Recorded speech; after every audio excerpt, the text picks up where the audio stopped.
For the past month, I've been attempting to pay my bills through playing poker. It's gone bad.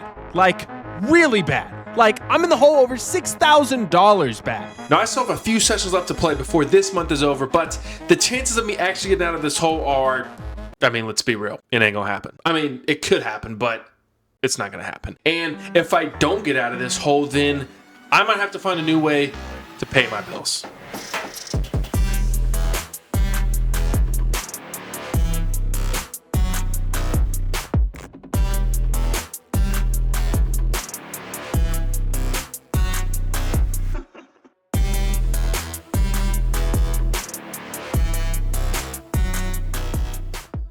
All right, fellas, workout complete. Had a great workout. I'm about to eat, but before I do that, let me update y'all, okay? I have been getting cooked lately, like absolutely sauced. I'm down $7,500 in 2 weeks. So we're probably not gonna complete this challenge, all right? We'd have to have a $13,000 turnaround in order to do that. So it's probably not gonna happen. So my goal is to book a free... Nick's calling me. Hello? Where you at? I just pulled up. Did y'all do valet? Yeah. All right, here I come. That was Nick. I'm about to oh my gosh, I can't talk. I'm about to eat at Fogo de Chao in downtown Dallas.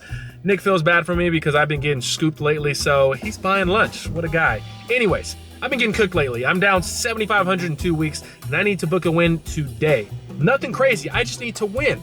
So I'm lowering the stakes, and I'm gonna go play some 1-2 or 2-5 at TCH, and I am going to win if it's the last thing I do today.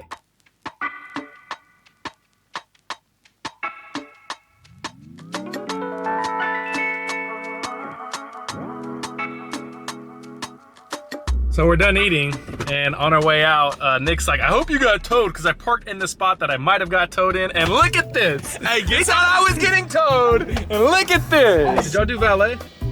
Yeah. You need to watch your mouth, buddy. Hey, guess how much it cost? What? $150. Yes! Yes! Yes! Well, it's looking like it's stuck, so. Stop. All right, boys, new plan. The plan was to go to TCH Dallas, but until Nick, he owns a poker room at a bar called Sportsbook, and we got a good group together to play a game. The few people that were named are donkeys. So our best chance of winning is to go there and play. So that's where we're gonna head. Yes, before you say it, I did shower before changing clothes. I did not go straight from the gym and change clothes. Shut your mouth. Yeah, let's lock in. Let's go book a win.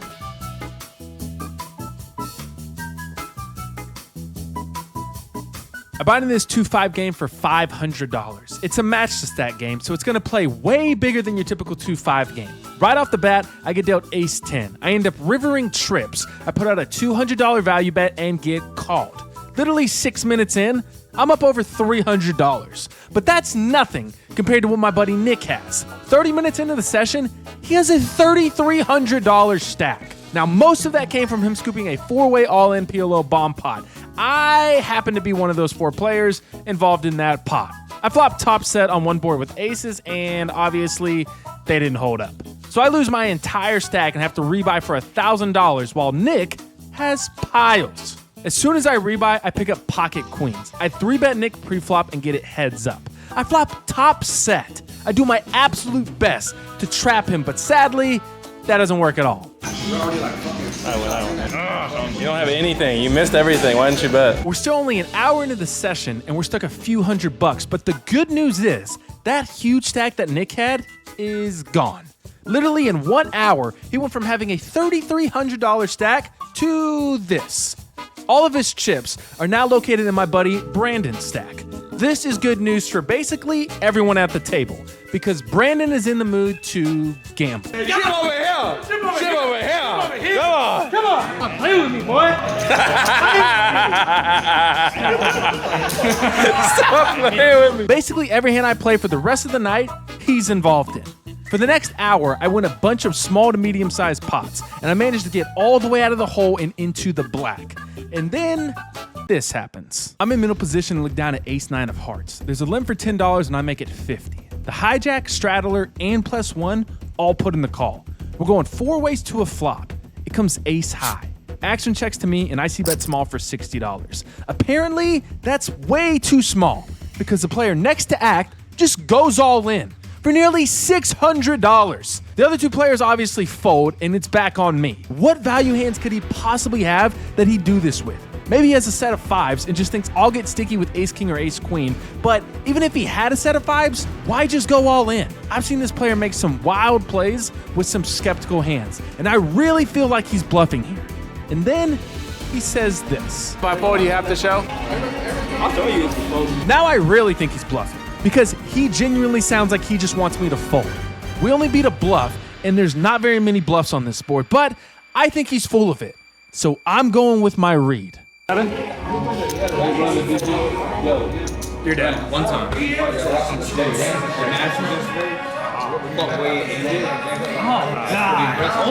have a pair.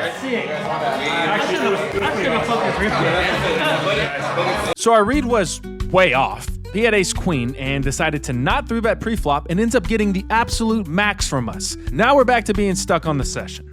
Literally 2 shuffles later, I pick up 9-7 of diamonds. I turn the nut straight in a multi-way pot and end up stacking a shorter stack. I make nearly $500 that hand, but we're not out of the hole. At least not yet. In my very last hand, like literally my last hand, I pick up pocket queens. The last session I played, I had pocket queens my very last hand and ended up losing my entire stack. Let's hope this one doesn't go the same way. Play in early position opens to 25.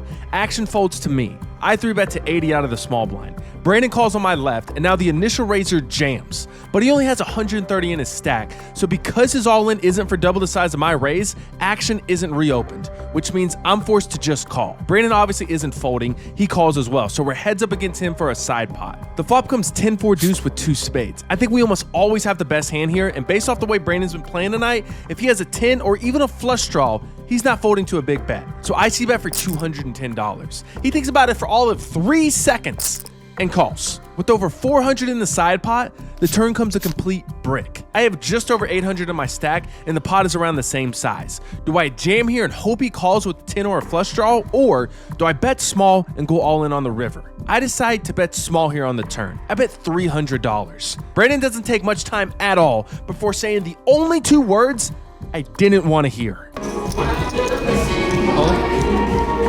I snap call because it's only $500 more for me to call, but the only thing running through my mind is my last session. Oh. Oh God, he's almost good hand, Danny. Am I really about to go out the same exact way again?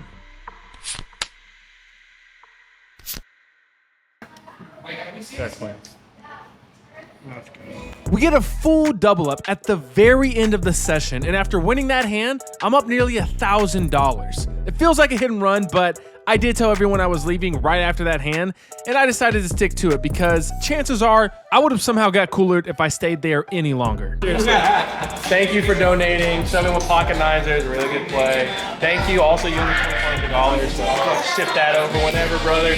Enjoy it, brother. Hey, not 1, not 2, but 3 points. Okay. It's not even a big win. It's just the concept of actually finally booking a win. That feels good. Come on! That feels good. Wow. Not gonna say we're back, but we might be back. The next week, I decided to play a session at TCH Dallas. All they had were 1-2 games running, so that's what I ended up playing. I bought in for $500. Within 30 minutes, I'm down $200. I wasn't even playing bad though. I would flop top pair, bet, and get raised. No one even bluffs at 1-2, so I just fold my top pair. I had on for $200. Immediately after adding on, I move seats and get dealt a premium. I raise pre-flop, flop a flush draw, and end up calling the jam on the turn for like $90. And I brick. I then proceed to lose a bunch of small pots, but like I said before, I wasn't even playing crazy. I had to get dealt good hands, kind of connect with the board, bet small, and get raised. It takes an hour and a half before I finally win a decent sized pot with pocket jacks, but even after winning that hand, I'm still down $200. For the next hour, I win a few small pots and then I win a decent sized pot with king queen. I turned a full house and my opponent just went all in, so that was an easy hand to play. But then shortly after that hand, I get dealt pocket kings. I played that hand horribly. I end up losing that one, and once again, I'm down around $200. This was basically my entire session. Win a few hands, lose a few hands, and remain stuck. So I decided I was gonna start trying to bully people. I pick up ace queen in the cutoff. There's an open to $12 and I 3-bet to 35. They both call. I don't connect with the flop, but I keep betting and they keep calling. No worries, because the turn is a king. This card is way better for my range, so when it checks to me, I bet $160. This should get the job done. It doesn't get the job done. The +1 calls.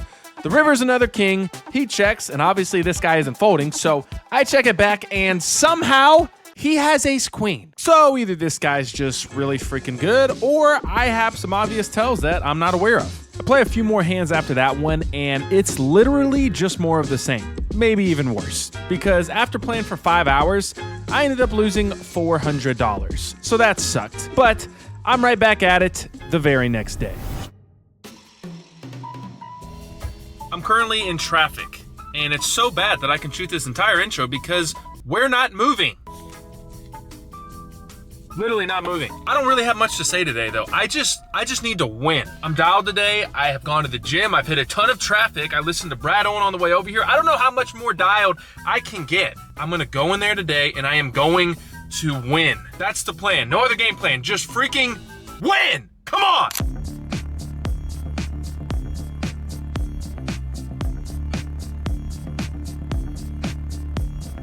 I buy into this 5-10 game for $1,500. I did not know this beforehand, but apparently this game is now uncapped. People are buying in for $3,000, $4,000, and even $5,000, which means this game's gonna get big quick.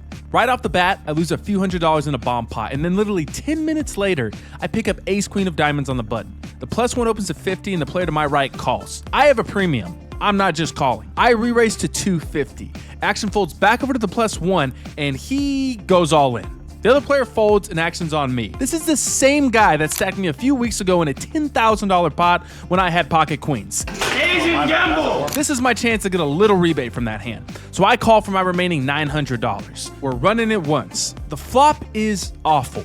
The turn is trash and the river is garbage. But my opponent flips over a king, followed by another king. So we're 20 minutes into the session and we're down $1,500. I buy back in for $2,000 and then I decide I'm gonna get some food because I'm not thinking straight. Inhaling this beautiful plate of food should fix that. It doesn't. I continue to lose. Then I lose some more, and then when I'm down to my last $1,200, I finally chop. Not win, but chop a PLO bomb pot. The pot was pretty big though, so chopping that pot gets my stack back up to around $2,500. I'm only down $500 now, which isn't a whole lot in this game, and it's definitely not hard to make that money back when you look down at pocket aces. The $25 straddle is on. I open to 75 and everyone folds. So that's tilting. Nothing crazy happens for the next hour and a half, but I do manage to win a decent sized PLO bomb pot, and now I'm out of the hole and officially in the black. 10 minutes later, I look down at pocket queens. There's a limp for 25 and I make it 125. Action folds back around to the limper and he calls. We're heads up. The flop is amazing.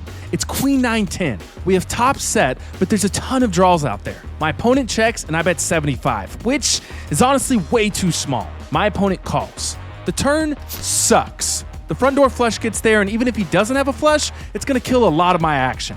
Thankfully, he checks. I actually think I can bet here on the turn and get called by hands like king 10 or ace 10 with the heart. But honestly, I was scared he might already have a flush, so I check it back. I'm hoping this board pairs on the river. It doesn't. But my opponent checks again. I can basically rule out him having a flush after he checks here on the river. I think there's a good chance he has a hand like jack 10 or maybe 9-10 for 2 pair, although I think that's pretty unlikely given the way he's played the hand. My hand is way too strong to check back, so I put out a small bet for $150. My opponent thinks about it and raises. Why can't I just play one easy hand with pocket queens? It's only 200 more for me to call, so even though I don't think we're good, I flick in the call. To my surprise, we are good. He mucks, and now our stack has grown to around $4,500. We're up $1,000 now. But sadly, that doesn't last very long. For the last hour of my session, I basically just bleed chips. I call a few 3-bets with some medium pocket pairs and don't make any sets or even connect with the board at all. Honestly felt like the longer I stayed, the more likely I was to start punting. So I decided to call it a night. In for 3,500, out for 3,500. Literally broke dead even, which is basically a win because I was stuck like $2,000 almost, or maybe more than that. So that honestly feels good. It could have been so much worse. We could have lost 3,500. At one point, I think I was in for 3,500 and down to like 1,200. Clawed my way back, broke even. More than happy with that. There's really nothing else to say. Obviously, challenges failed. I think this is going to be the last episode of the challenge. I'm thinking about doing season 2 though. Okay, season 1, horrendous, but made for great content. Me getting whacked seems to do pretty well on YouTube. So good content, bad results. I'm thinking I might run this back next month. If y'all want me to, drop a comment below. Say we need season 2. If I get enough comments, I'll do it. Other than that though, I'm still locked in, boys. We're gonna get out of this downswing one way or the other, and it's gonna happen soon. Until next episode, shut your mouth, stay locked in, peace. Wait, did I just say that backwards? No, that's right. Shut your mouth, stay locked in, peace.